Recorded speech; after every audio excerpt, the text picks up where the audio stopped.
देवसारी जल विद्युत परियोजना का निर्माण करा रही सतलुज जल विद्युत निगम पर परियोजना में प्रभावित हो रहे क्षेत्रों के बेरोजगार हो चुके युवकों ने रोजगार छीनने का आरोप लगाया है। दरअसल पिछले 10 से 12 सालों से विभिन्न पदों पर कार्यरत प्रभावित क्षेत्र के युवकों को सतलुज कंपनी से बीते कुछ महीनों में बिना कोई कारण बताते हुए नौकरी से हटा दिया गया। ऐसे में कारण जानने के लिए नौकरी से हटाए गए प्रभावित क्षेत्र के इन युवकों ने सतलुज कंपनी के कार्यालय में पहुंचकर प्रबंधक से बातचीत कर दोबारा नौकरी पर बहाल करने की मांग की है।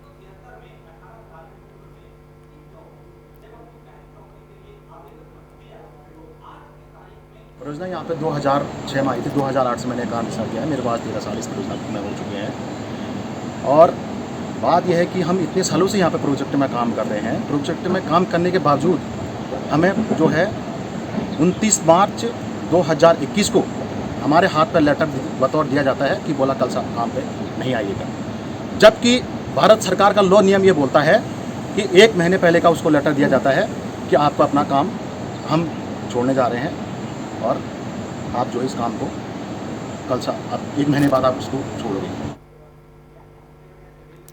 वहीं पुलिस ने हत्या का खुलासा किया है। थाना सिडकुल क्षेत्र में गला रेत कर की गई महिला की हत्या का खुलासा हो चुका है। पुलिस ने बताया कि बीती रात 24 जुलाई को शाम महिला की गला रेत कर हत्या कर दी गई थी और जिसके हत्या आरोपी को गिरफ्तार किया गया है। क्रिमिनल के पास से हत्या में इस्तेमाल किए गए धारदार हथियार की बरामदगी भी हो गई है। पूछताछ में अभियुक्त ने बताया कि पत्नी पर किसी गैर मर्द के साथ नाजायज संबंध होने के शक के चलते हत्या की गई है।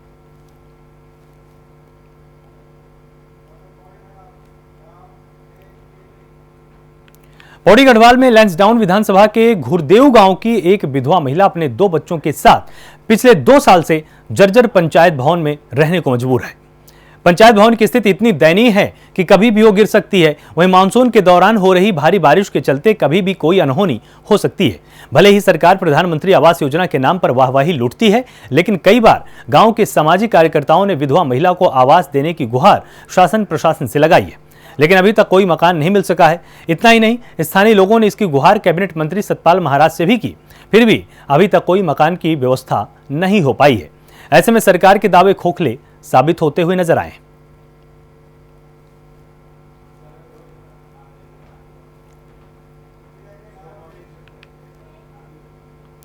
जोशीमठ विकासखंड की सुदूरवर्ती दुर्गम सनवेली गांव के ग्रामीण आजादी से लेकर अब तक विकास की आस में बैठे हुए हैं। आजादी से आज तक यहां सन घाटी में सड़क, स्वास्थ्य, संचार सहित कोई मूलभूत सुविधा नहीं है। आज भी यहां डुमक कलकोट गांव के लोगों का जीवन दंडी कंडी के भरोसे है। आप तस्वीरों में देख सकते हैं कि सड़क के अभाव में किस प्रकार कुछ ग्रामीण एक बीमार महिला को 20 किलोमीटर दंडी कंडी के सहारे मुख्य सड़क तक पहुंचा रहे हैं।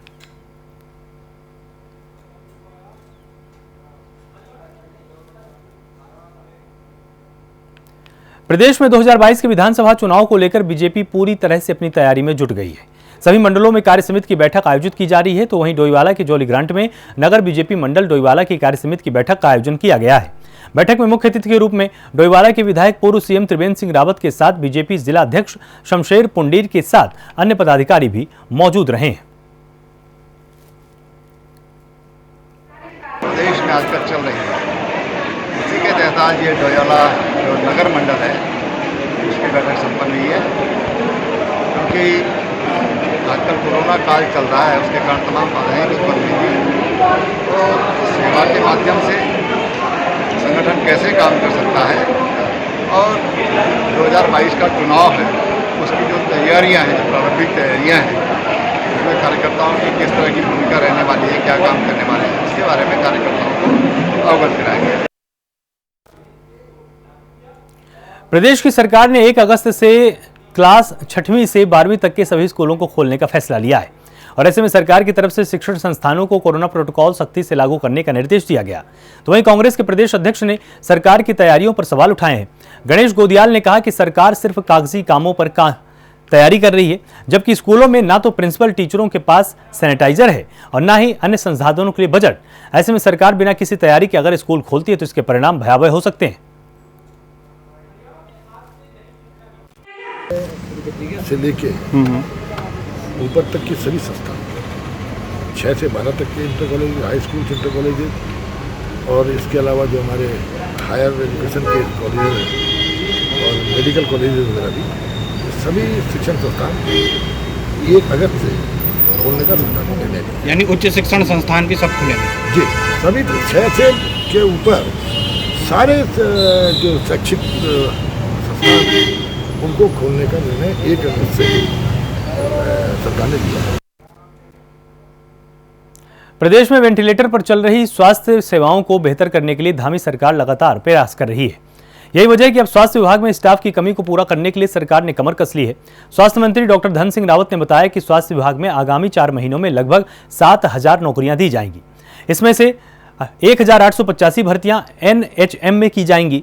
इन भर्तियों के बाद स्वास्थ्य विभाग में ANM, pharmacist, X-ray technician, lab technician की कमी नहीं रहने वाली है।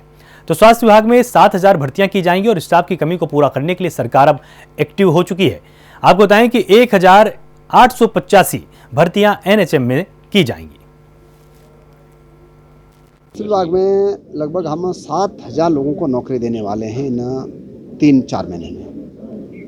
1,885 पद तो हम NHM से भर रहे हैं और ना डॉक्टरों की कमी होगी, ना नर्सों की कमी होगी, ना ANM की कमी होगी, ना वार्ड बॉय की कमी होगी, ना एक्सरे टेक्नीशियन की कमी होगी और ना लैब टेक्नीशियन की कमी होगी। सीमांत जनपद चमोली में अपनी 6 साल की सेवा करने के बाद तहसीलदार सोहन सिंह रांगड़ का स्थानांतरण देहरादून हो गया है। सोहन रांगड़ को ईमानदार, कार्यकुशल अधिकारी जनपद चमोली में जाने जाते हैं। सोहन रांगड़ के स्थानांतरण होने के अवसर पर जनप्रतिनिधि, बार संघ के पदाधिकारी भावुक दिखे। जनपद चमोली की सभी 9 तहसील में उन्होंने तहसीलदार के पद पर अपनी सेवाएं दी हैं।